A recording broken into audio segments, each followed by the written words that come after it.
A cost-effective recruitment agency bridging Eastern European talent with UK and USA medium-sized businesses for win-win outcomes. So, hello everybody, my name is Anna and welcome to this chat about remote work and company culture. I'm going to be chatting to my excellent and really good friend Natalie, who is a great authority in e-commerce. I have met her years ago when I was venturing into e-commerce myself, especially in Amazon business. We have met in person and she was full of wisdom, information and goodwill, and it has left amazing impact on me and my life and business. And in regards to company culture, I believe that she's got great pearls of wisdom to share. And I thought, let's start on this topic today with Natalie. Because of everything that she has experienced in her business. She's got years of experience, both managing teams and hiring teams, locally and remotely. So, I mean, that's just like a wealth of experience for everybody who is a bit dubious or concerned about how to find, hire, train people, work with people remotely.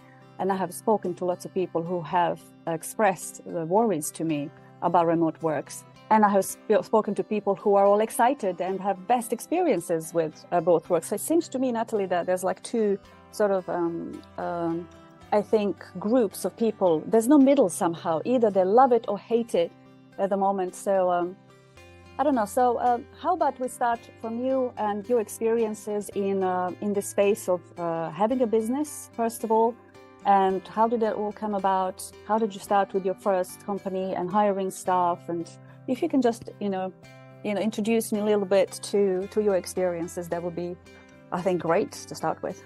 Sure. Thank you for having me, Anna. It's a really, really big pleasure to be here. And I will try and be brief with my introduction because now I've been a full-time businesswoman, business owner now for nearly 20 years.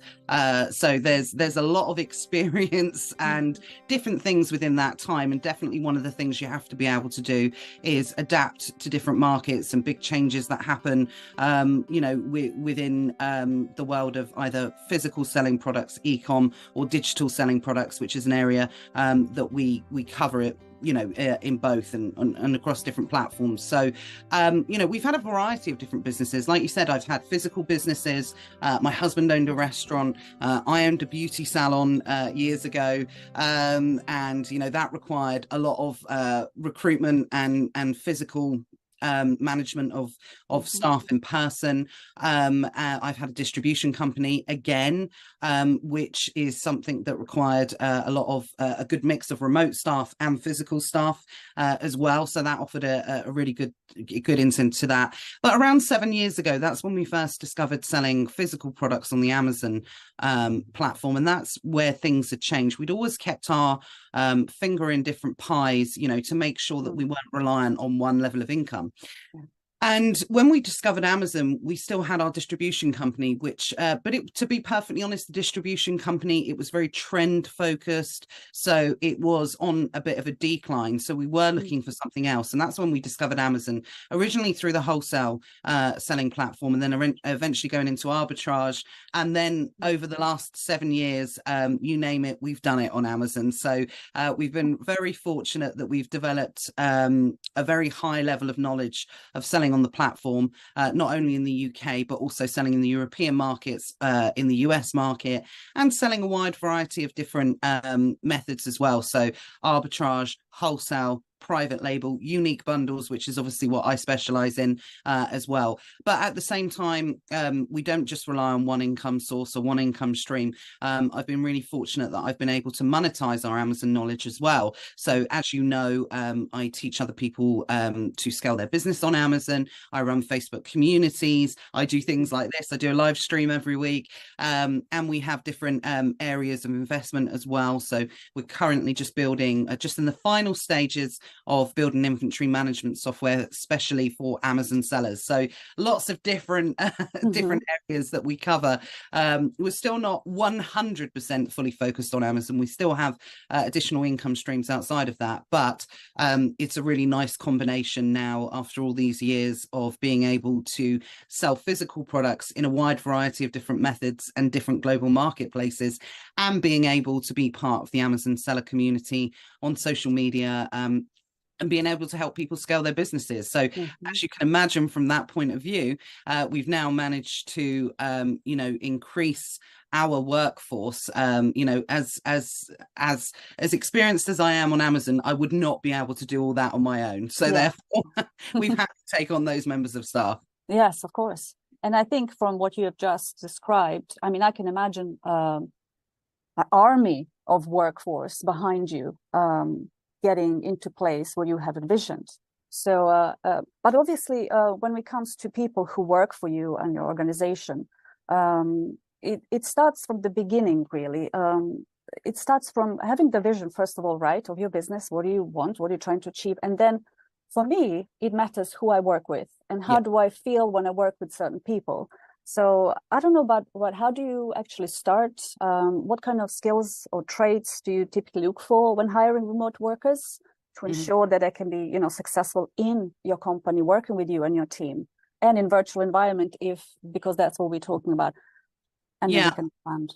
Yeah, definitely. And what's really interesting is, and you mentioned it earlier, actually, we have a very different process to hiring locally than we do remotely. So from a remote point of view, it's definitely not going to be, we wouldn't look for the same attributes. We wouldn't look for the same skills, because we have different roles that we fill locally that we do remotely. So remotely at the moment, we have a combination of software developers, administration, sourcing, and also on the I said administration, and also on the technical side and accounting. So when I say technical side, we have somebody in our team that's a specialist in Excel sheets and building out processes and things like that. So that, it's about 5 different areas that we're always looking to add within those teams. But the first thing that we will always look for, so we will always identify where there's a new opportunity within the business. So the first thing we always look for is we're identifying the business if there is a need for a member of staff. Now, generally, that will be done through missing deadlines, identified through missing deadlines. And if we're not, so it's the only thing that is probably a little bit too reactive in our business. So what will happen is we will say, right, okay, we give the team members, myself and Matt, the other people that we work with as well, because we run a variety of different VAs through different business ventures. So there's always someone else to talk to. So we all have our own KPIs, we all have our own targets. And if we are not missing those, then the conversation will come up. Okay, do we need to hire someone else? And if we do need to hire someone else, we'll talk through either between Matt and myself or one of the other business partners. Is it a supporting team member that we need, or do we need someone that will drive it forward? So like I said, this week we've hired a sourcing VA, so that was needed, or last week to start this week. But also we've hired a new software developer as well in the last week, and that's quite a senior role. So the sourcing VA is to fit obviously within the sourcing team, but we needed somebody from a management point of view to run the software developers. So 2 very different needs needed. So we have to put on different kind of hats to be able to do that. So going back to the sourcing VA, but the first thing absolutely that we look for, certainly from our own, myself and Matt's point of view, when it comes to recruiting, is honesty. That's the first thing that we look for. And that's maybe something you think, okay, well, that can be really hard to establish someone that's a remote worker.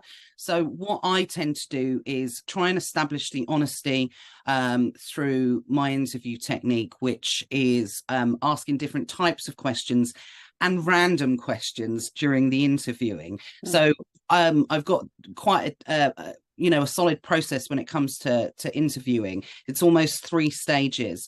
And what will happen is the first one's about them.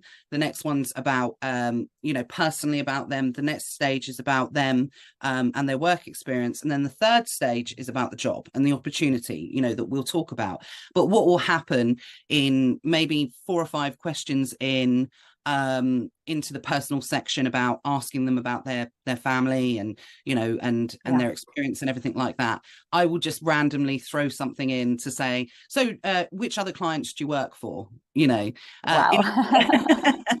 I'm not trying to catch anyone out. That's not what it is. But I'm trying to look for a little bit, because as you're fully aware, Anna, that when it comes to remote workers, one of the reasons you do what you do now is because you had a bad experience. We've all had bad experience when it comes to hiring remote workers. So I've learned now that that a lot of remote workers are schooled what to say in interviews as well. So this is where it's become a little bit harder to identify. So by throwing a random question in, if they're completely flummoxed and confused by it, what can happen is it can really highlight that potentially a couple of things. They might not necessarily, they might be working for other people.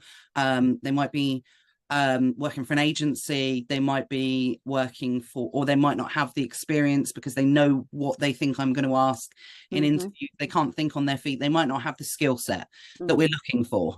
So I often find by doing that, it's a little bit sneaky, but it does work well. It is necessary because, just to clarify for our audience, the skill set that Natalie is talking about is sourcing VA. And it's extremely important that sourcing VA only works for one client, because as my experience also is a witness to when VA works of that sort, that specific job and skill set works for multiple clients, it can undermine your business. That's what Natalie is talking about. That's why honesty, trust, and working for one client it's important within this role. Yeah, absolutely. And I often find as well, say, for instance, we were looking for part-time sourcing. I wouldn't have an issue with them working for another client at that point because they may need full-time hours. But if they do not disclose that to me, then that's going to cause a breach of trust, essentially. So I would, if someone actually tells me that they're working for someone else and they're happy to give the full details, then actually I think they've been really honest. So it wouldn't necessarily end the potential opportunity. It would very much depend on who they're working for, what level of commitment they can give, what type of position I'm looking to fill, you know, a number of different things. But of course, you know, honesty is the first thing that we look for.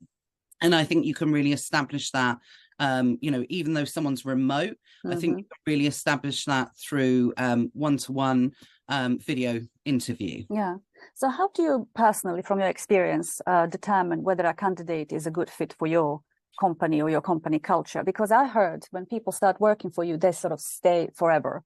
And that is, for me, a sign of amazing company culture, that somebody wants to be and contribute to your team. So how do you actually find these people? How do you know that somebody's a good fit for your company? Wow, that's a really good question. And I wish I had, you know, the full answer to that. I can only say what I think it is. You'd need to ask them, I think, you know, why people stay for us. But you are right. We've been very fortunate over the years. I mean, I've hired hundreds of people over the years, you know, through various different businesses, different opportunities. I think I've previously told you that my last physical job before I left for full-time entrepreneur, I was a recruitment consultant. So, you know, I had hundreds and hundreds of people on that basis. But I think we're very open. Sorry, I don't know why I thought I'd turn my sound off. 2 seconds, sorry. Yeah, I've got do not disturb. Don't know why that just keeps coming up. Let me close it down. Apologies.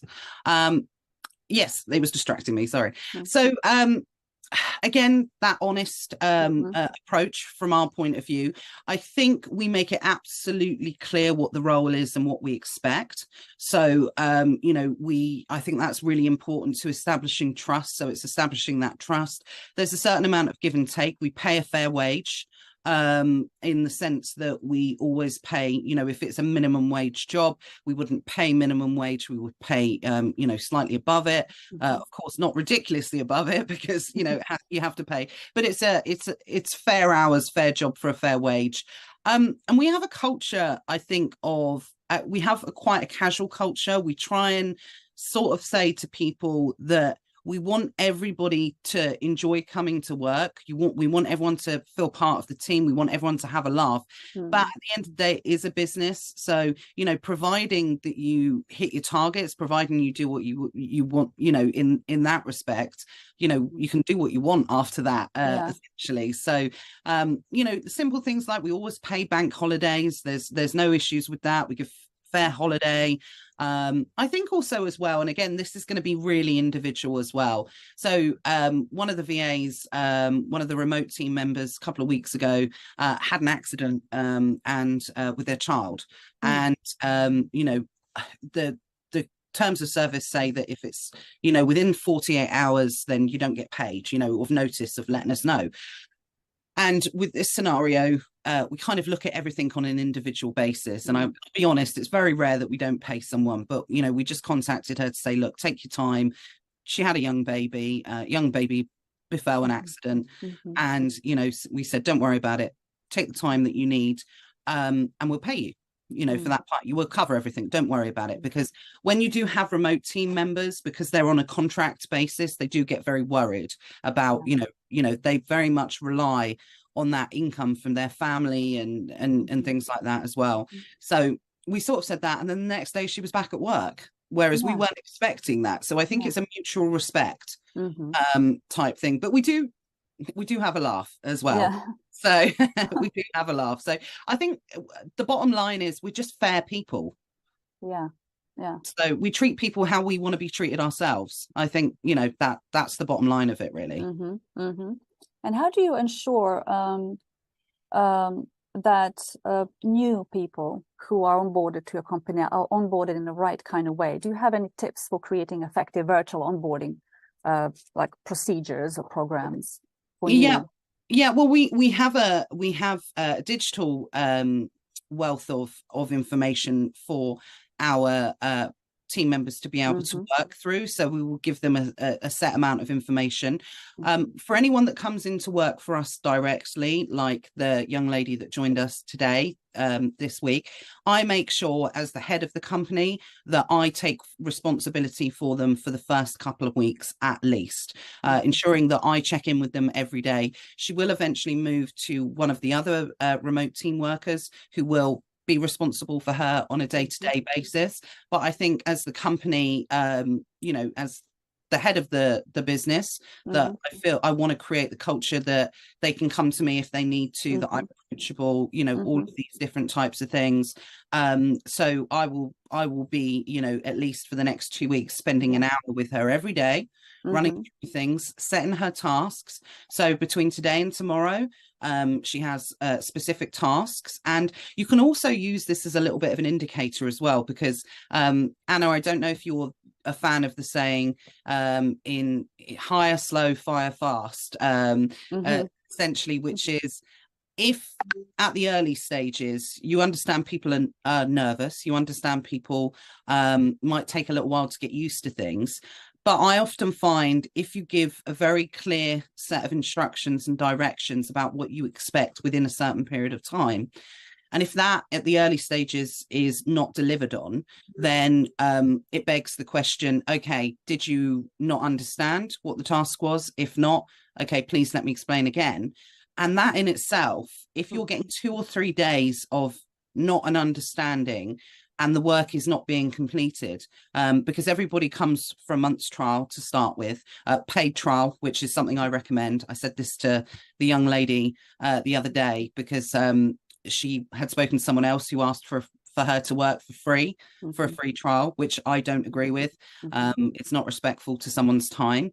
So I said, yes, so, you know, if by day, if there's not a comprehension, then that could be enough in itself. If that continued for 2 or 3 days, it would be a big red flag, because if they're not understanding at that stage, then it could well be that it's not going to work out. And again, we're not going to carry anyone in the business that we don't feel is going to be able to fit in.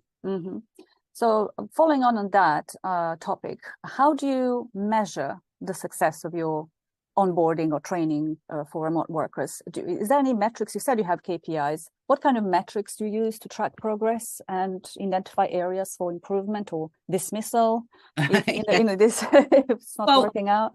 I think generally by the time that they get to the full level of the KPIs in terms of what we expect from them, they've gone through a period of time that it may or may not work out. By the time we get to this stage, they're good. They're going to fit into the team. They're going to work with us, in whatever capacity it is. They've probably passed the trial period at this stage as well. We wouldn't issue any targets, before a month's period. And then it would slowly revolve around what they've been brought in to do. So for a sourcing VA, we're very much in the sense of, because of that part of the business, they actually go into a sourcing pool in terms of team, which is worked with a couple of other sellers.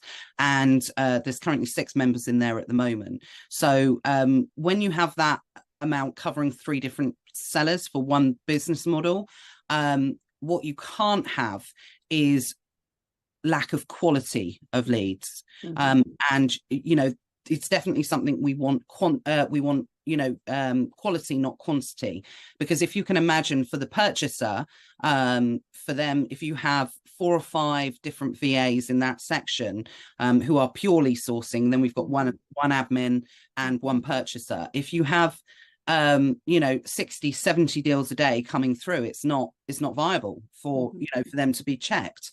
So we will measure the quality of the leads as opposed to the quantity. In a sourcing pool, I would rather somebody in that situation. I think the target at the moment is 3, 3 good leads a day, but those leads have to be like top notch. It has to be, no chance of us not buying them. So 3 of those, and then probably a few others that might be a consideration. And of course, if they're not hitting those on a regular basis, we understand that there is always a period of time when deals are more frequent than others. So we will give it a certain period of time, probably about 2 weeks, something like that. But after a week, we'll probably address it and say, is there an issue? Is there something going on? Because I've also had time before where, someone's had some issues personally. It's not you when you don't see the deals coming in, you think, oh, okay, there can't be many deals around at the moment, but it's not that. It's by reaching out to them, understanding that something personal's happened.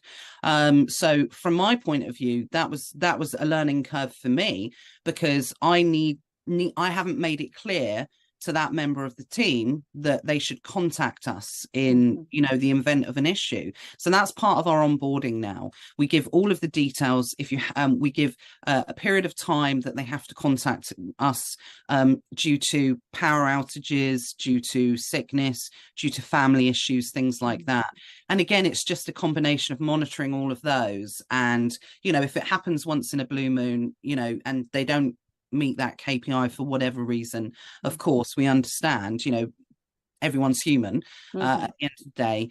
But the reason we have different KPIs in different areas is because if you've got one area not being met and then another area not being met and then another area, then overall then it's going to cause too much of a problem within the team. Yeah. And what I find interesting as well, you have said, and from what I understand, is that you and your partner have split responsibilities in your organization. So you'll be in charge in perhaps finding and interviewing, assessing candidates, and your partner would be then taking over in maintaining company culture that you have initially created. So I find it to be really, really a fantastic way of running an organization. Can you tell me a little bit more about that? How did that come about? Did it just sort of happen spontaneously, or did you have a clear vision from the start? Yeah, I think it's something that's evolved over time. Matt and I have one of the most difficult relationships to run. And I know that you're the same as well, in the sense that you're married to your business partner. So, that can cause some, very spicy situations, we should say. So, but one thing I was able to establish quite early on, being married to Matt, was that we have very different skills in very different areas. So that works really well for us. So it's about identifying those skills, and it's about knowing what you're good at and what I'm good at, essentially, and making sure, and anything that I'm not good at and anything that Matt's not good at gets rolled out to the team, so it's always someone within the team that's covering those areas. So So I'm really fortunate that I've got a number of, different business partners through the software, through, the physical side of selling as well. And every single partner, regardless, I'm not married to all of them, just married to Matt, just the one. all of them all of them have a different skill that I don't personally possess. So I think that's the most important thing, to partner with people and identify your areas that you're not very good at. I'm rubbish at maintaining, things, at management, in terms of I'm a good starter.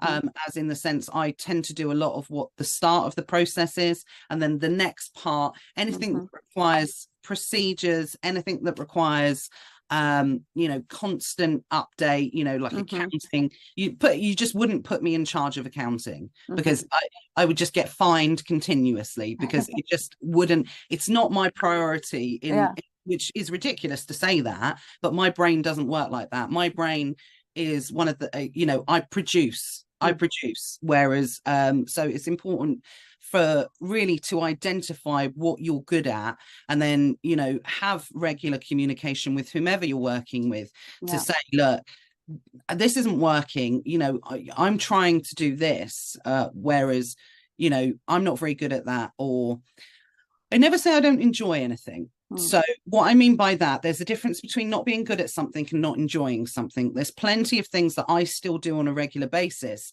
that I don't enjoy. I don't think not enjoying something is a good enough reason not to do it if it's vital within your business. So from my point of view, like I said, I'll always try and, I'm a natural delegator though, so I will try and delegate out as many tasks as I can. But yeah, I think it's a really difficult question, because when you've been married to someone for as long as I've been married to Matt as well, we've been together for 25 years. Wow. Yes. Beautiful. So it's, you don't remember the time when you decided you're going to do this or you're going to do that. I think the best way to describe it is it comes down to personality. I'm at the forefront and the beginning of everything, whereas he's in the supportive role. He's the back end role that makes sure all the T's are crossed and all the the I's are dotted. So he's a very analytical, responsible person. That's beautiful. And I know I've attended to, when you were talking, I was flashing back to one of the seminars that I attended to, where this was actually being highlighted as one of the top qualities that every company should have. And that is like 2 to 3 types of people who run the company.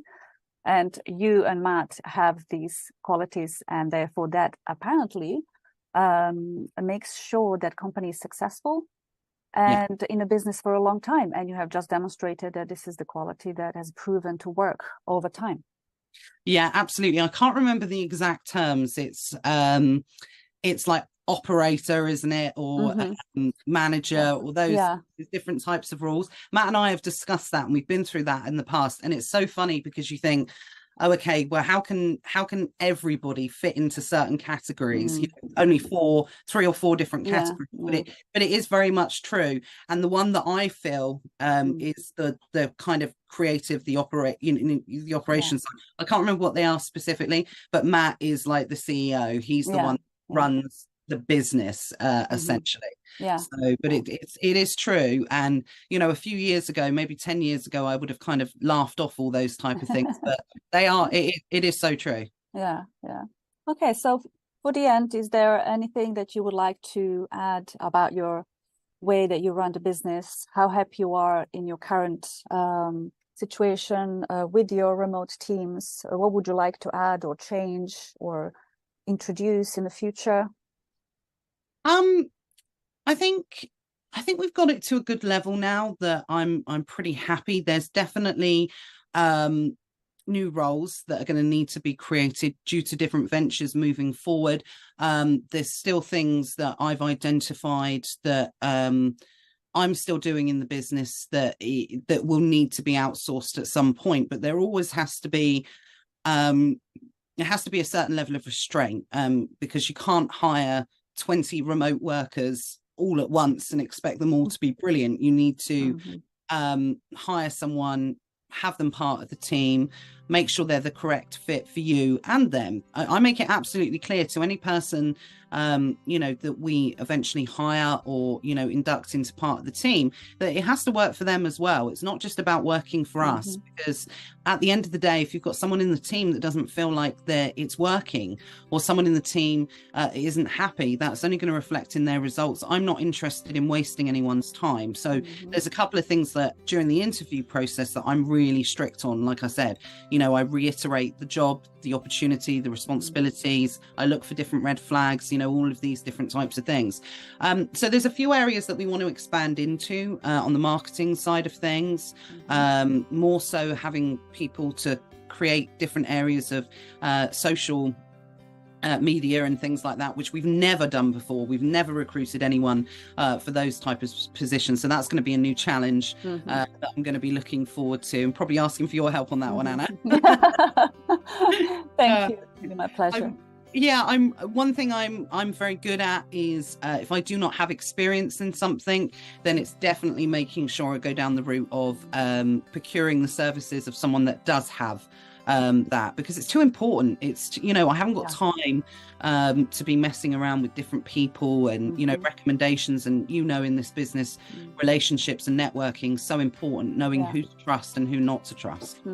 I agree with you. Well, and Natalie, thank you so much. This was a very informative talk, and full of wisdom, and coming from the wealth of experience from you running the teams. So we learned today about how to be a leader, how to organize and split tasks between the partners, how to be maybe a wizard in delegating. Maybe we can talk about that next time, because a lot of people struggle with that, letting go, right? And how to find people you can trust. And we learned about your company culture, how you create it, how you assess people to fit in. So I think we learned a lot in a very relaxed environment as well. So thank you very much. I'm delighted that you are here with us today. Well, thank you for having me, Anna. I know that you provide a wealth of information to everyone with regards to remote working, and really, facilitate that step for people to be able to make it, because it's hard. Like you said, there's definitely people that want to take that kind of step into delegation and being able to hire members of staff, but they find it very difficult to be able to make that step if they've not done it before. And I get it, it's very nervous. So just make sure it's at the right time for you and your business. Go through all of those details, all of those assessments that you need to. So thank you very much, everyone. So I hope that was full of information. I will stop recording now.